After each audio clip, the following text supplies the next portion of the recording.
In this short tutorial, I'll show you a fun way to get to the answer of multiplication problems. Let's start with an easy one. 3 times 4.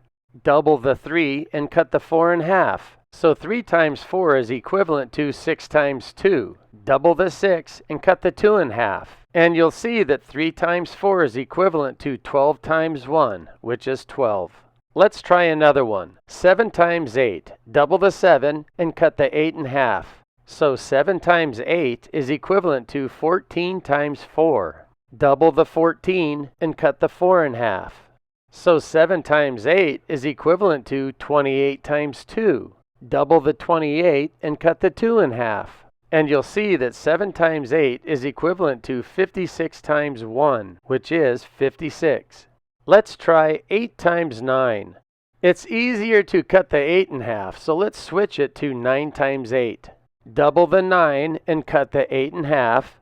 9 times 8 is equivalent to 18 times 4. Double the 18 and cut the 4 in half. So we can see that 9 times 8 is equivalent to 36 times 2.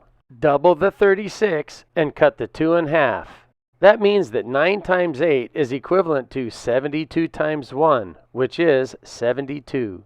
Let's do another one. 1.5 times 4. Double the 1.5 and cut the 4 in half. This shows that 1.5 times 4 is equivalent to 3 times 2. Double the 3 and cut the 2 in half. This means that 1.5 times 4 is equivalent to 6 times 1, which equals 6. Let's do one more. 5 times 8. Double the 5 and cut the 8 in half.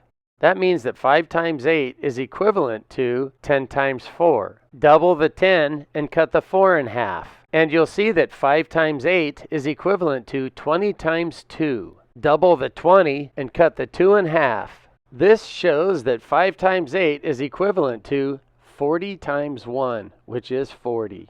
Thanks for watching, and I'll see you next time.